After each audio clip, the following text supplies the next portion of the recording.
हर हर महादेव भक्तों। जैसा कि आप सब जान रहे हैं, आजकल के समय में बहुत ही मुश्किल हो रहा है सबसे अपनी बात करना और अपनी बात का सही से जवाब प्राप्त करना। आप देखते हैं कि जब जब कोई अपनी बात किसी से ज़्यादातर धार्मिक स्थिति पे या धार्मिक ग्रंथों पे या धार्मिक भगवान देवी देवताओं के ऊपर करता है, तो विशेषकर हमेशा किसी न किसी को गुस्से के अभाव से आपने देखा होगा, हर कोई अपनी अपनी बातें रखना चाहता है।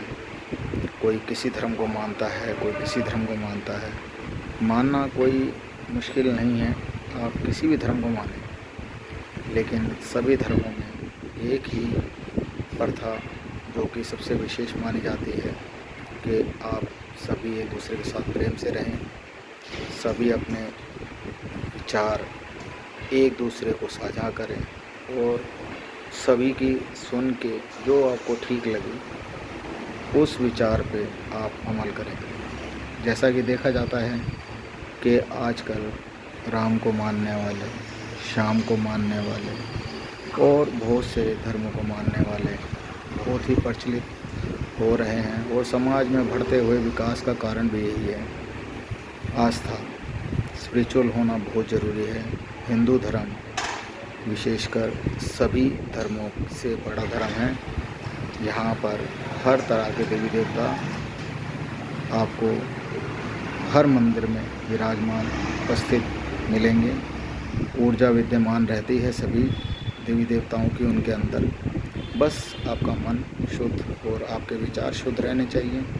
आप उनसे मिलने जाएं, जब भी जाएं, अपनी प्रार्थना को अपने सच्चे मन से उनसे कहिए और आपकी मनोकामनाएं संपूर्ण रूप से भगवान भी सुनेंगे और आपके सभी संकट हरेंगे। मेरा मानना तो यही है कि धर्म विशेष नहीं होता, और अगर धर्म विशेष होता तो संस्कार भी विशेष होने चाहिए।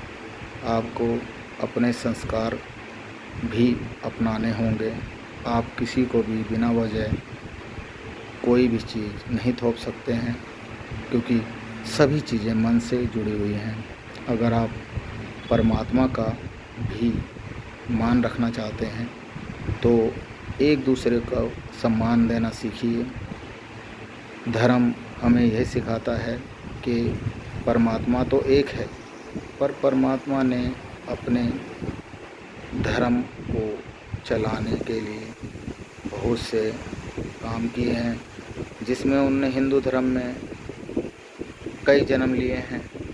मनुष्य जीवन रूपी भी उन्होंने सारे जन्म अपनाए, लेकिन फिर भी लोग उन्हें नहीं पहचान सके। भगवान आए हैं धरती पे, उनके अंदर ही विराजमान रहे। मनुष्य जीवन को अपना के उन्होंने अपने जीवन काल में बहुत से जन्म सिद्ध किए हैं।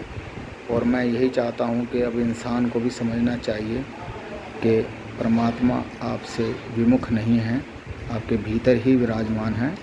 अपने अंतर्मन में, ध्यान में आप ईश्वर को हमेशा उपस्थित पाएंगे, और जब भी मन विचलित हो आप हमेशा किसी भी मंदिर या किसी भी तीर्थ स्थान पर जाकर परमात्मा के विमुख हो सकते हैं, उनसे प्रार्थना कर सकते हैं और अपनी बात कर सकते हैं उनसे। जीवन में घटने वाली बहुत सी घटनाएं हैं। किसी के साथ कुछ अच्छा होता है तो किसी के साथ कुछ बुरा भी होता है, पर उसका मतलब ये नहीं है कि भगवान आपके साथ कुछ गलत कर रहे हैं या आपके साथ जो भी हो रहा है वो भगवान कर रहे हैं। ये हमारे अपने अपने विचारों वाली बात है। जब किसी के लिए अच्छा होता है तो बहुत अच्छा सोचने की वो अभिलाषा उनके मन में हमेशा विराजमान होती है। जैसे जैसे कुछ घटना उनके विमुख जाती हैं या कुछ गलत होने लगता है तो वो भगवान से थोड़ा दूरी बनाने लगते हैं। मेरा मानना यही है कि मन एक ऐसी धारा है जिसको आप नहीं रोक सकते हैं, जो बहती ही रहती है। जैसे समुद्र की लहरें हैं, उनका कोई भी मुकाबला नहीं कर सकता, ना ही उन्हें कोई रोक सकता। वो अपनी मर्ज़ी के अनुसार ही अपना रास्ता चुनती है। इसी प्रकार हर मनुष्य को कुछ रास्ते खुद अपनी मर्ज़ी से चुनने पड़ते हैं। भगवान से आप जब भी आमने सामने हों तो अपने वही विचार साझा करें जिसमें आपका अपना और संसार का कल्याण हो और किसी के बुरे के बारे में आपके अंदर कोई भी विचार ना आए। हर हर महादेव भक्तों, मेरी बात अगर आपको अच्छी लगी हो या मेरे विचार अच्छे लगे हों तो मेरे इस वीडियो को ज़्यादा से ज़्यादा आप शेयर करना। और मैं सभी शिव भक्तों को ये बात भी कहना चाहूँगा कि आप अपने धर्म को बचाने के लिए कभी किसी धर्म के अंदर हस्तक्षेप ना करें, क्योंकि आप जब अपने धर्म के ही पक्के नहीं हो पाएंगे तो किसी धर्म में भी आप जाकर उस धर्म को कुछ नहीं कर पाएंगे और ना ही उनको आप समझा पाएंगे। हर हर महादेव भक्तों।